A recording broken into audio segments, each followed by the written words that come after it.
Le 20 janvier 1906, dans un manoir du centre de São Paulo, l'un des hommes politiques les plus respectés de l'État s'est approché de sa propre fille, a placé un revolver sur son front et a appuyé sur la gâchette. Quelques minutes plus tard, il serait également mort. L'affaire a choqué l'élite de São Paulo et le Brésil, a fait la une des journaux de l'époque et reste encore aujourd'hui entouré de questions. Comment un sénateur influent en est-il venu à commettre un crime aussi brutal dans sa propre maison? Et pourquoi, des années après cette tragédie, la ville de São Paulo a-t-elle décidé de rendre hommage à cet homme qui a tué sa propre fille en donnant son nom à une rue? Je suis Marcos Campos et c'est l'une des réponses que nous allons essayer de trouver dans cette histoire. Pour cela, nous allons devoir remonter au début du XXe siècle. Laissez un like, un commentaire, même un emoji, et devenez membre si possible, cela m'aide beaucoup. Passons aux faits.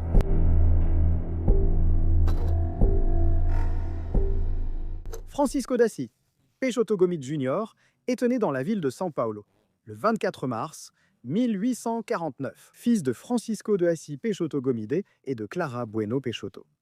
Il est né au sein d'une famille qui avait déjà une présence dans la vie publique de São Paulo. Son père avait été député provincial et député général pendant l'Empire, ce qui plaçait la famille Gomide parmi les groupes traditionnels de la politique de São Paulo du XIXe siècle. Suivant le parcours habituel des jeunes de l'élite de ce pays, Gomide est entré à la faculté de droit du Largo de São Francisco, à São Paulo, la principale institution de formation de l'élite juridique et politique brésilienne du XIXe siècle. Il a obtenu son diplôme de bachelier en sciences juridiques et sociales en 1873.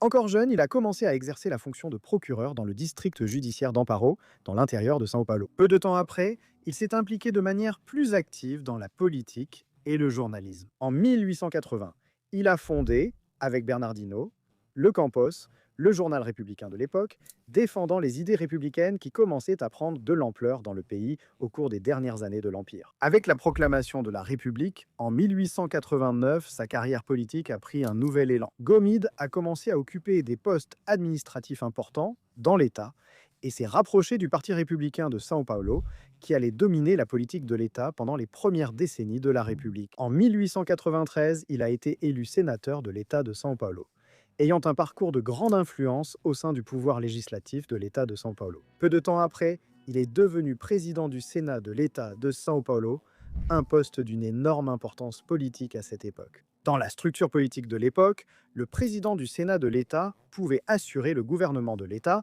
dans certaines circonstances. C'est exactement ce qui s'est produit à plusieurs reprises. Et Gomide a assuré par intérim le gouvernement de São Paulo à différents moments entre 1896 et 1898, pendant les absences du titulaire du poste.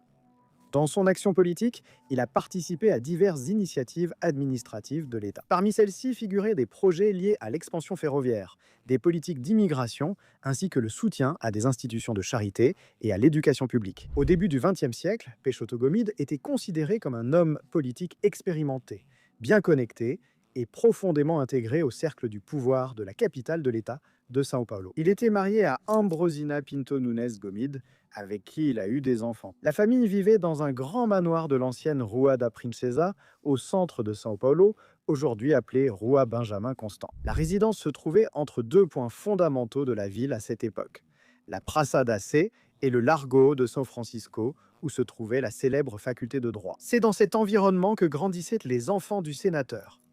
Parmi eux, il y avait Sofia Gomide. Sofia avait 22 ans au début de 1906. Comme c'était courant parmi les jeunes femmes issues de familles traditionnelles de l'époque, son éducation était principalement orientée vers la vie domestique et le mariage. Et à ce moment précis, la maison de la famille était envahie par les préparatifs d'une cérémonie qui approchait à grands pas. Sofia était fiancée. Le mariage avait déjà une date fixée. Il ne restait plus qu'une semaine. Le mariage. L'homme qui était sur le point d'épouser Sofia Gomide s'appelait Manuel Batista Cepelos. Il est né le 10 décembre 1872 dans la ville de Cotia, qui était alors une petite localité rurale aux environs de la capitale de São Paulo. Son père était Antonio Batista Cepelos, instituteur. La famille n'appartenait pas à l'élite économique ou politique de São Paulo, ce qui rendait le parcours de Manuel bien différent de celui de Sofia. Alors qu'elle a grandi dans un environnement de prestige social et de stabilité financière, Cepellos a construit sa position professionnelle progressivement. Encore jeune, il a travaillé comme soldat de la force publique de São Paulo, le corps qui allait plus tard donner naissance à l'actuelle police militaire de l'État. Avec le temps, il a décidé d'investir dans sa formation académique et il est entré à la faculté de droit du Largo de São Francisco, l'une des institutions, comme nous l'avons vu, les plus importantes du pays à cette époque. La faculté rassemblait des étudiants venus de différentes régions du Brésil et fonctionnait comme un véritable centre de formation de l'élite politique et intellectuelle de la Première République. Cepellos, diplômé en droit, a débuté sa carrière au ministère public de São Paulo comme procureur dans des villes de l'intérieur de l'État. Parallèlement à sa carrière juridique, il se consacrait également à la littérature. Il écrivait de la poésie et a même publié quelques livres au début du XXe siècle. Son travail a retenu l'attention de figures majeures de la scène littéraire brésilienne de l'époque. Le poète Olavo Bilac, l'une des figures centrales du mouvement parnassien, a même fait l'éloge de sa production et a écrit la préface de l'une de ses œuvres. Au sein des cercles intellectuels et juridiques de la capitale paulista, Cepellos a commencé à gagner une certaine reconnaissance. Et c'est dans cet environnement qu'il a rencontré Sofia Gomidi. Il n'existe pas de registre détaillé sur les circonstances exactes de leur première rencontre. Mais il est probable qu'un contact ait eu lieu. Au sein des cercles sociaux qui reliaient les juristes, les politiciens et les intellectuels liés à la faculté de droit et au milieu culturel de la ville. La relation a évolué et à un moment donné, au début des années 1900, ils se sont fiancés. Au début, Peixoto Gomidi a approuvé la relation. Certains récits historiques suggèrent même que le sénateur a aidé Cepellos à certains moments de sa formation académique, ce qui indique qu'il existait une relation de proximité entre eux avant les fiançailles. Lorsque le mariage a été officiellement annoncé, la cérémonie a été fixée au 27 janvier 1906, mais à mesure que la date approchait, des commentaires ont commencé à circuler dans les cercles sociaux de la capitale. Une partie de l'élite pauliste voyait ce mariage avec méfiance, pour le moins. Les origines sociales de Cepellos, fils d'un professeur, ancien soldat de la force publique et poète, contrastaient avec la position de la famille Gomidi, qui occupait une place importante dans la politique pauliste. Dans le São Paulo du Cerrado, au XXe siècle, profondément marqué par des hiérarchies sociales rigides, ce type d'union pouvait susciter des critiques et des commentaires malveillants. Certaines chroniques de l'époque, d'ailleurs, rapportent le genre de remarques qui circulaient là-bas, parmi les membres de l'élite pauliste. Et voilà que Gomidi va marier sa fille à un bohème, un poète. Malgré cela, les préparatifs du mariage continuaient de façon soutenue. À l'intérieur du manoir de la famille Gomidi, Os dias passavam entre visitas. conversation et organisation de la cérémonie. Les jours précédant le crime, au fur et à mesure que le mois de janvier 1906 avançait, les préparatifs du mariage de Sofia entraient dans leur phase finale. La cérémonie était prévue pour le 27 janvier et à l'intérieur du manoir familial, au centre de São Paulo, les derniers détails de la célébration commençaient à être organisés. À cette époque, les mariages de l'élite pauliste étaient des événements sociaux très importants. On ne considérait pas cela simplement comme l'union de deux personnes. C'était un événement qui mobilisait des réseaux familiaux et sociaux. Les invités étaient soigneusement sélectionnés. Les vêtements étaient préparés à l'avance et la maison familiale elle-même devenait un lieu d'agitation constante. Des récits ultérieurs indiquent qu'extérieurement, tout semblait très normal. Sofia continuait à s'occuper des préparatifs du mariage, comme c'était courant à l'époque, n'est-ce pas? Une partie du trousseau, d'ailleurs, était préparée par elle-même. Des broderies et des pièces qu'elle utiliserait dans sa vie de femme mariée, dans sa vie domestique. En même temps, des amis de la famille commentaient déjà la proximité de la cérémonie. Mais à l'intérieur de la maison, certaines personnes ont commencé à remarquer des changements dans le comportement de Peixoto Gomide. Peut-être que pour lui, la cérémonie n'approchait pas, ou du moins, elle ne devrait pas l'être. Voyez-vous, des témoignages mentionnés par des chroniqueurs et aussi des historiens indiquent que le sénateur montrait des signes d'inquiétude. Il se déplaçait plus silencieusement que d'habitude. À certains moments, il semblait préoccupé ou absorbé dans ses pensées. Vous voyez? Un peu dans son coin, comme si quelque chose le travaillait sans cesse dans la tête. L'historien Roberto Pompeu de Toledo, dans son livre A Capital da Vertigem, mentionne que Gomide montrait des signes de mélancolie et d'anxiété à cette époque. Selon ses témoignages, le sénateur est même allé chercher de l'aide psychiatrique dans les jours qui ont précédé la tragédie. Et ce détail est particulièrement significatif lorsqu'on considère le contexte de l'époque. Au début du XXe siècle, Il était encore rare pour les hommes de l'élite politique de chercher une aide médicale pour des questions émotionnelles ou psychologiques. Cela suggère que l'état émotionnel de Gomide pouvait susciter une réelle inquiétude parmi ses proches. Certaines versions de l'histoire indiquent également qu'il aurait confié à des amis qu'il était profondément angoissé par la situation impliquant sa fille. Ces récits, cependant, apparaissent principalement dans des reconstitutions historiques réalisées des années après le crime, et non dans les documents officiels de l'époque. Malgré cela, ils aident à illustrer le climat de tension qui semblait se former dans les jours précédant le mariage. En même temps, la pression sociale autour de l'union entre Sofia et Sepelos continuait d'être commentée dans les cercles de l'élite poliste. Les ragots de la haute société, tu vois, le fait que la fille d'un sénateur influent épouse quelqu'un d'origine considérée comme modeste, restait encore un sujet de conversation et de commentaires. Sepelos, un poète bohème. Dans une société marquée par des hiérarchies sociales très rigides, la réputation familiale était un élément extrêmement valorisé. Pour des hommes publics comme Peixoto Gomide, l'opinion des pairs, des autres politiciens, des juristes et des membres de l'élite économique avait un poids significatif. La question que je pose ici, en anticipant déjà, est la suivante. Ce poids était-il vraiment si lourd au point de le pousser à faire ce qu'il a fait? Attendez un instant et vous pourrez commenter. Eh bien, malgré cela, d'après ce que les archives historiques indiquent, rien ne suggérait ouvertement, du moins, que le mariage serait annulé. Après-midi du 20 janvier 1906. C'était un samedi, le 20 janvier 1906. Au centre de São Paulo, la grande maison de la famille Gomide suivait sa routine habituelle. En fin d'après-midi, la résidence se trouvait alors sur la Rua da Princesa, une voie située entre la Praça da Sé et le Largo de San Francisco. Les zones centrales étaient très importantes pour la vie politique, juridique et sociale de la ville. À l'intérieur de cette maison, les domestiques étaient là, accomplissant leurs tâches ménagères habituelles, préparant du café, des petits biscuits. À cette époque, les résidences des familles influentes avaient généralement des cuisinières, des servantes et d'autres employés chargés d'organiser la routine de la famille. Dans la salle à manger, Sofia Gomide était assise à la table. Elle brodait une pièce du trousseau qu'elle utiliserait après le mariage. C'était quelque chose de très courant chez les jeunes femmes. Même ainsi, dans les familles riches, la broderie faisait partie de la préparation traditionnelle à la vie domestique. Sofia n'avait que 22 ans, il ne restait qu'une semaine avant son mariage.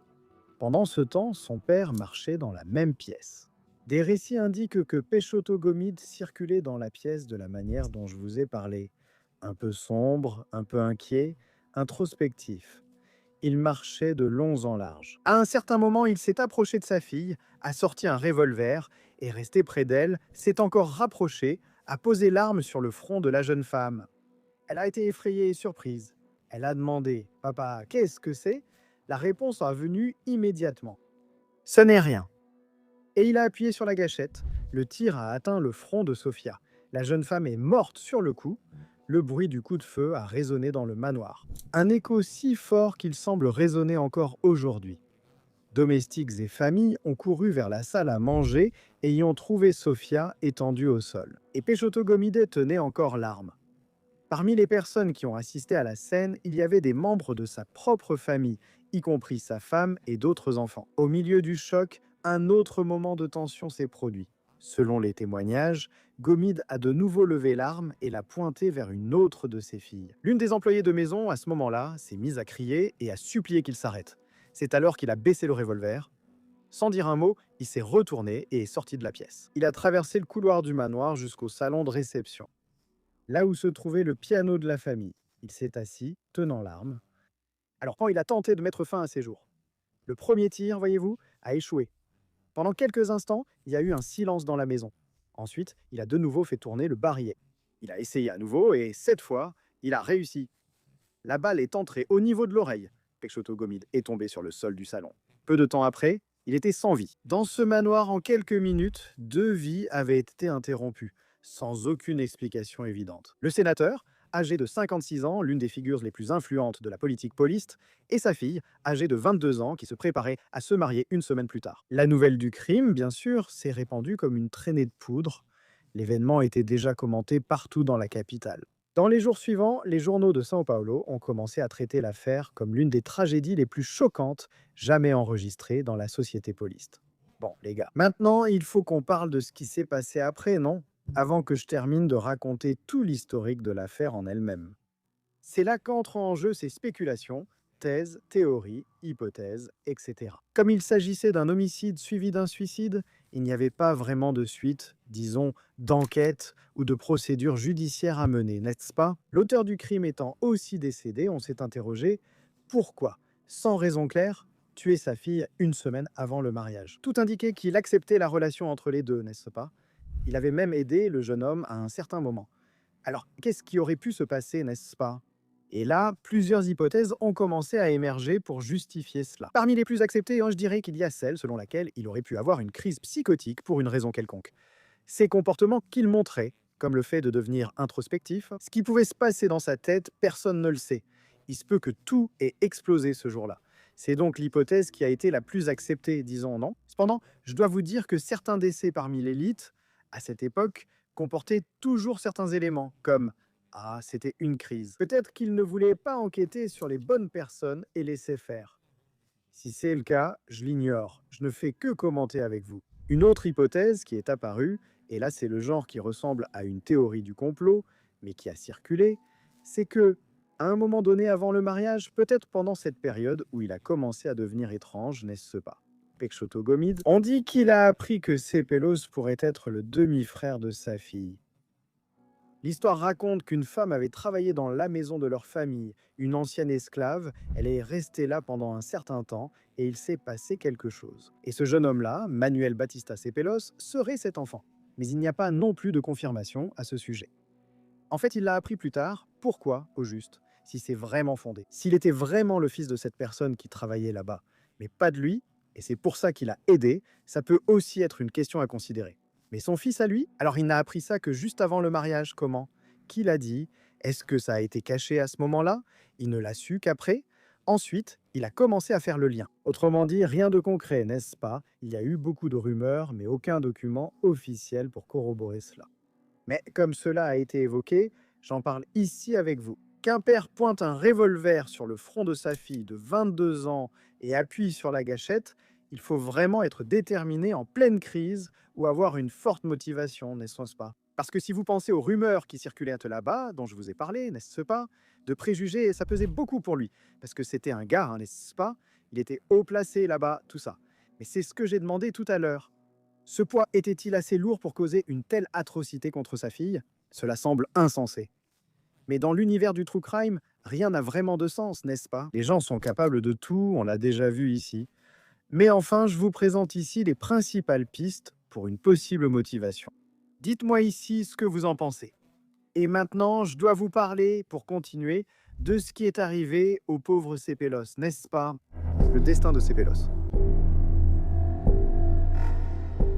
Pour Manuel Batista Sépelos, la tragédie survenue ce 20 janvier 1906 a profondément marqué sa vie, une rupture définitive dans sa vie. L'homme qui devait épouser Sofia quelques jours après le crime s'est mis à porter un poids insupportable de cet épisode sur ses épaules. À l'époque de l'assassinat, Sépelos exerçait la fonction de procureur dans l'intérieur de l'État. Professionnel respecté au ministère public, il gagnait aussi en reconnaissance littéraire dans la capitale.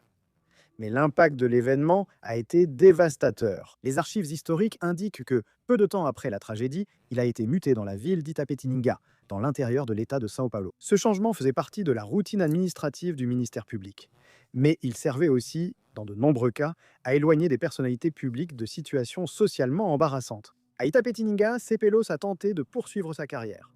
Malgré cela, des témoignages ultérieurs suggèrent qu'il ne s'est jamais complètement remis du traumatisme qu'il a vécu. Au fil des ans, sa présence dans les cercles littéraires et juridiques de São Paulo est devenue plus discrète. Avec le temps, il a fini par s'éloigner aussi bien de l'activité littéraire que de la carrière publique. Il a déménagé à Rio de Janeiro, alors capitale fédérale et principal centre politique et culturel du Brésil, au cours de la décennie suivante. Là-bas, il a commencé à vivre de façon de plus en plus retirée. Certains récits évoquent ses difficultés financières et son éloignement des milieux intellectuels qu'il fréquentait assidûment. Son nom, qui apparaissait autrefois dans les cercles littéraires et juridiques, a été progressivement oublié, disparaissant de la vie publique. Ainsi, en mai 1915, 9 ans après la mort de Sofia, Sépelos a été retrouvé mort dans le quartier Catete, à Rio de Janeiro. Le corps a été retrouvé près des rochers de la région côtière qui existait dans cette partie de la ville au début du XXe siècle. Les circonstances de la mort n'ont jamais été totalement élucidées. Certaines versions évoquent un suicide, suggérant qu'il se serait jeté du haut des rochers. D'autres hypothèses mentionnaient la possibilité d'une chute accidentelle. Cepellos était connu pour avoir des problèmes de vue. Des témoignages mentionnent qu'il était myope, et certains contemporains avancent l'hypothèse qu'il aurait pu s'approcher trop près de l'endroit et glisser. Aucune enquête concluante n'a pu déterminer exactement ce qui s'était passé. Quoi qu'il en soit, sa mort a mis fin de façon tragique à l'histoire d'un homme dont la vie avait été profondément marquée par les événements de ce mois de janvier 1906, une ironie singulière de l'histoire. História. Dans les années qui ont suivi la tragédie qui a frappé la famille Gomide, tout cela est resté dans les mémoires. Chroniques, récits, livres, mais au fil des décennies, la mémoire publique de l'épisode a commencé à se transformer. En 1914, quelques années après la mort de Peixoto Gomide, la ville de São Paulo a décidé de rendre hommage à l'homme politique. Je ne sais pas si c'est un homme politique ou si tu lui donnerais un autre nom. Une rue porte son nom. La rue Peixoto Gomide, située dans la région qui deviendra plus tard l'un des quartiers les plus prisés de la ville, près de l'avenue Paulista. Le nom a trouvé sa place sur le plan de São Paulo et y est resté pendant de nombreuses années. Un siècle. Pour la plupart des personnes qui traversaient cette rue quotidiennement, le nom ne représentait qu'une référence historique de plus dans la ville. Il est probable que la tragédie ait vraiment été oubliée. Peu de gens savaient que derrière cet hommage se cachait l'une des histoires les plus cruelles et les plus tragiques d'une famille qui a choqué São Paulo et le Brésil au XXe siècle. Avec le temps, le nom du sénateur est resté présent dans la géographie urbaine de la ville. Pendant ce temps, la mémoire de la pauvre Sofia Gomide, une jeune femme de 22 ans dont la vie a été interrompue cet après-midi de janvier, a progressivement disparu des archives de l'histoire populaire. Aujourd'hui, lorsque des chercheurs revisitent cet épisode, beaucoup soulignent précisément ce contraste. Pendant des décennies, la ville a rendu hommage à l'homme qui a été le protagoniste de ce crime, tandis que la victime est restée pratiquement oubliée. C'est pourquoi je vous demande, pensez-vous que le nom le plus juste serait Sofia Gomide? Laissez-moi un commentaire ici. Parfois, des histoires comme celle-ci montrent que les crimes les plus complexes surviennent dans les familles. Et si vous aimez les histoires vraies avec beaucoup de détails, n'oubliez pas de vous abonner à la chaîne, d'accord? Il y a 3 épisodes chaque semaine, profitez-en pour me laisser un commentaire aussi. Quelle hypothèse sur la motivation de ce crime vous paraît la plus fondée? Merci beaucoup pour votre compagnie, un bisou du roux et à bientôt pour le prochain épisode.